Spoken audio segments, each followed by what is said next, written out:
Welcome to everyone. In this lecture, we are going to see the special divisibility test by congruence relation. Okay, that is, we prove the divisibility test. As we know that if there, for example, if there is an integer 25, since here in the unit place there is a 5, so it is divisible by, this number is divisible by 0 and 5, and the divisibility test for number which is divisible by 0 and 5 is that it is at the unit place we have 0 and 5. Similarly, we have the divisibility test for 2.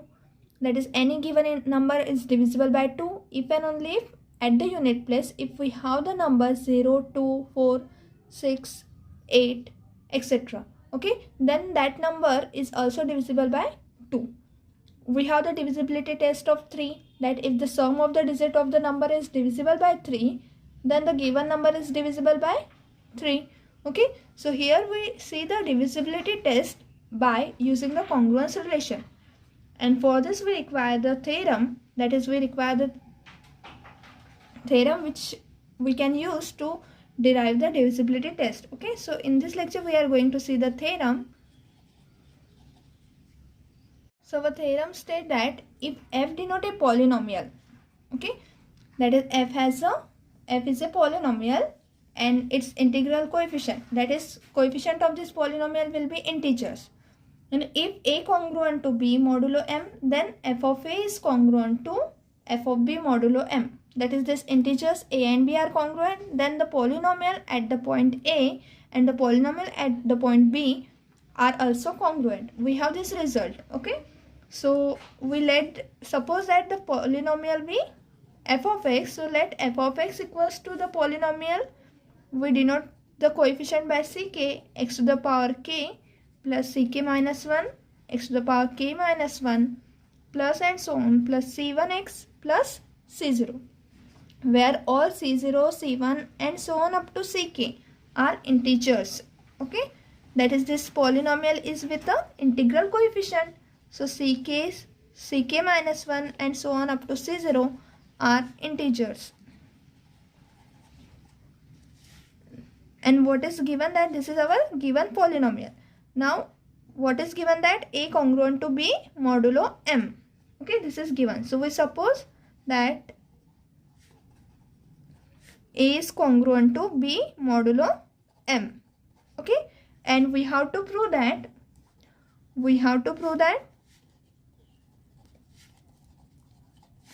f of a is congruent to f of b modulo m.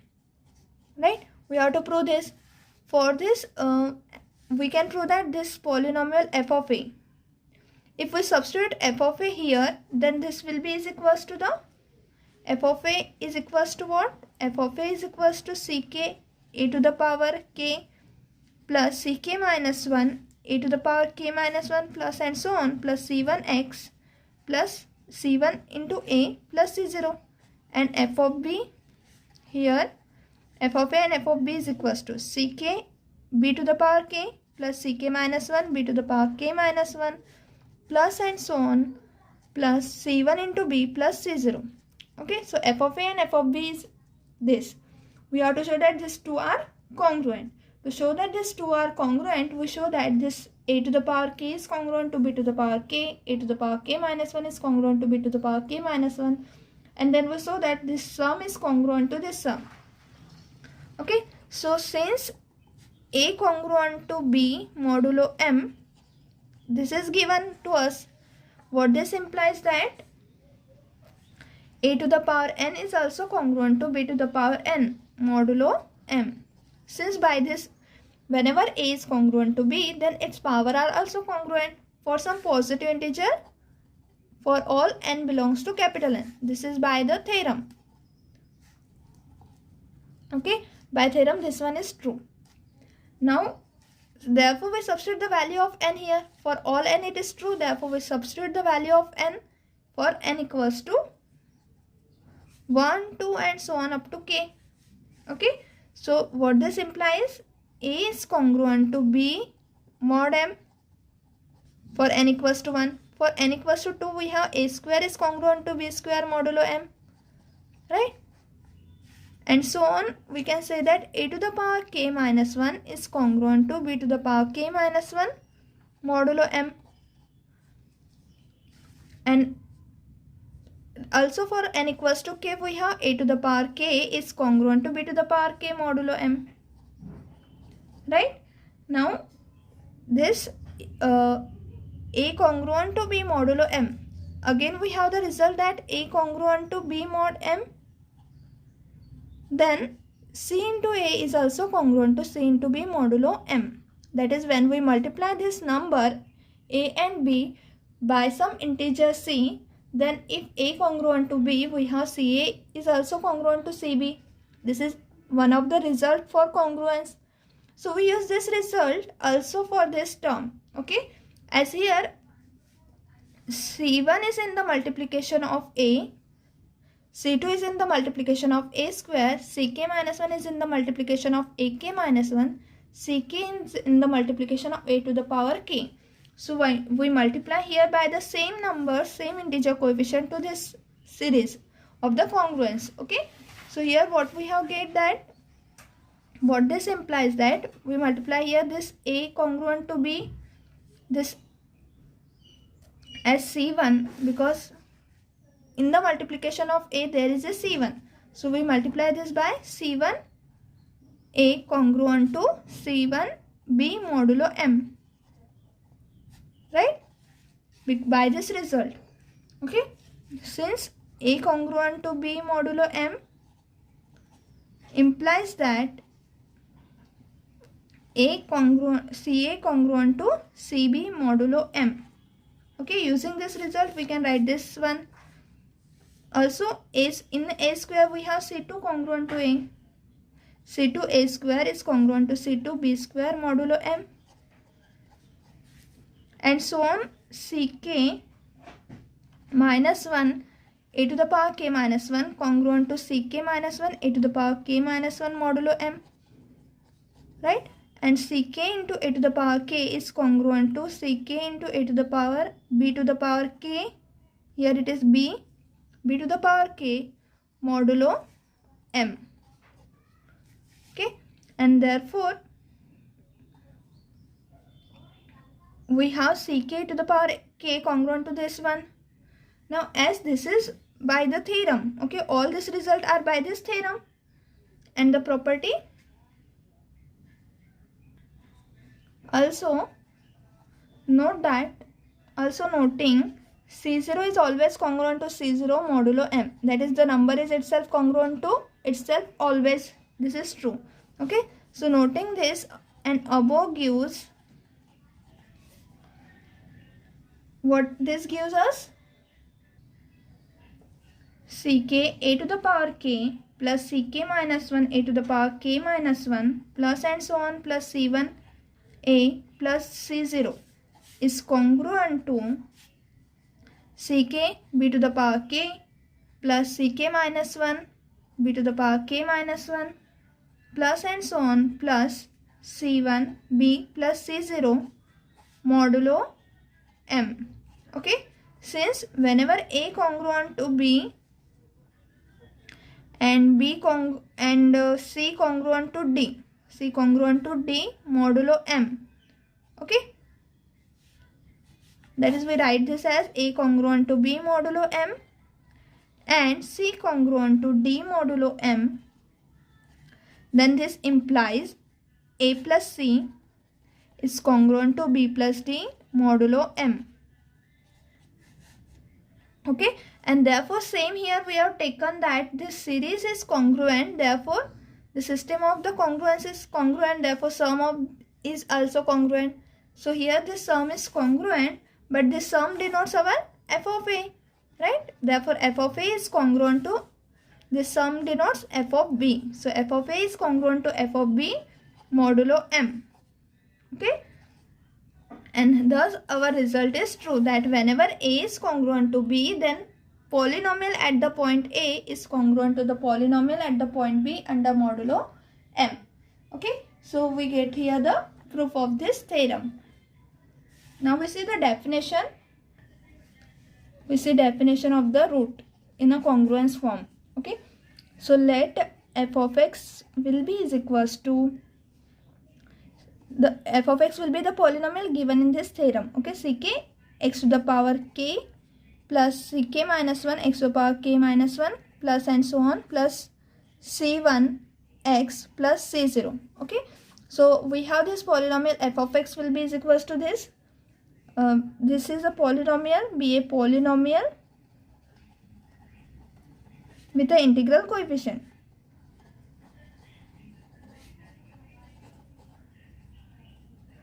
Okay, we say that A is a solution of the congruence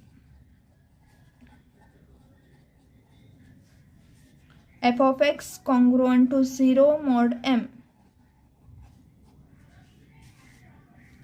What is meant by solution? What is the meaning of solution? That is, this A is a solution of the congruence if f of A congruent to 0 mod m.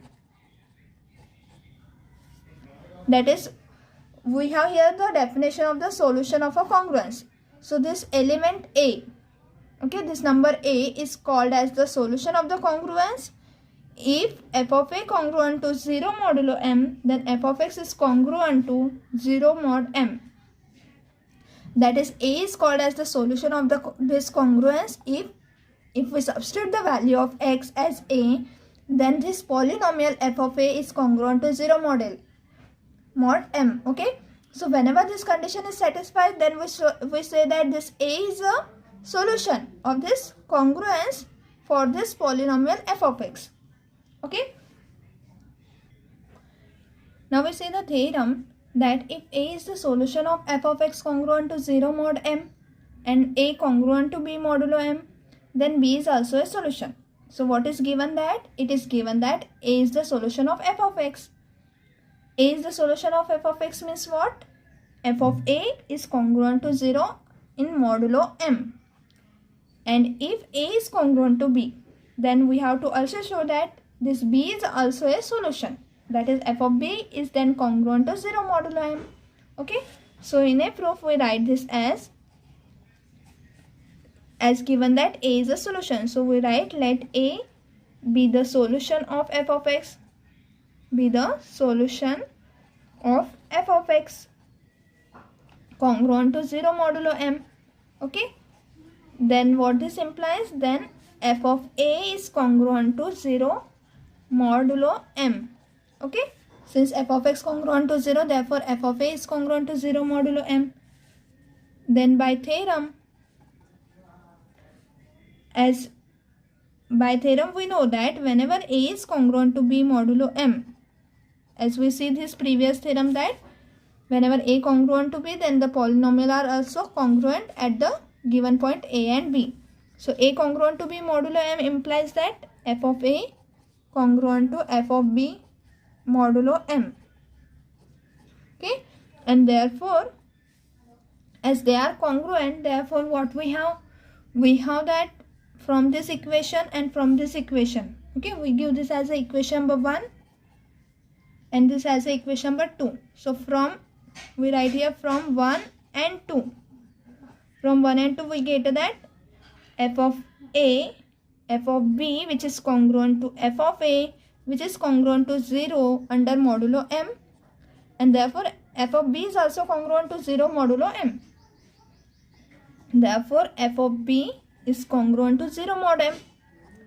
And whenever this f of B is congruent to 0 modulo m, what this means? This B is a solution of this congruence f of x congruent to 0 modulo m. So what this statement implies? This implies B is a solution of the congruence f of x equal to or congruent to 0 modulo m. Okay. Hence our proof is completed here. Now we see the divisibility test of 9. Okay, so this is a divisibility test of 9. We see this theorem and we prove this by using this congruence relation. Okay, so let n belongs to n be given as, that is, we have the n be any natural number. We represent this n in this decimal form So we can write this n in the decimal form as ak 10 to the power k plus ak minus 1 10 to the power k minus 1 plus and so on plus a1 into 10 plus a0. Okay, and s will be is equals to the sum of this coefficient of the, that is a0 plus a1 plus and so on plus up to ak. This is our s. Then 9 divide n, that is 9 divide n if and only if 9 divide s. So whenever any integer or any number which is divisible by 9, then the sum of the digits will be also be divisible by 9. If the sum of the digit is divisible by 9, then the number itself is divisible by 9. Okay, so we prove this by this theorem. Okay, so here in proof we write here that as we write the number n belongs to capital N as n is equals to ak 10 to the power k plus ak minus 1 10 to the power k minus 1 plus and so on plus a1 into 10 plus a0. This is our number and we write this as here. We let the polynomial f of x, that is equals to ak x to the power k plus ak minus 1 x to the power k minus 1 plus and so on plus a1 x plus a0, where all these numbers ak, ak minus 1, a1 and a0 are integers. Okay, so be a polynomial function of x. This is our polynomial function of x with the integral coefficient.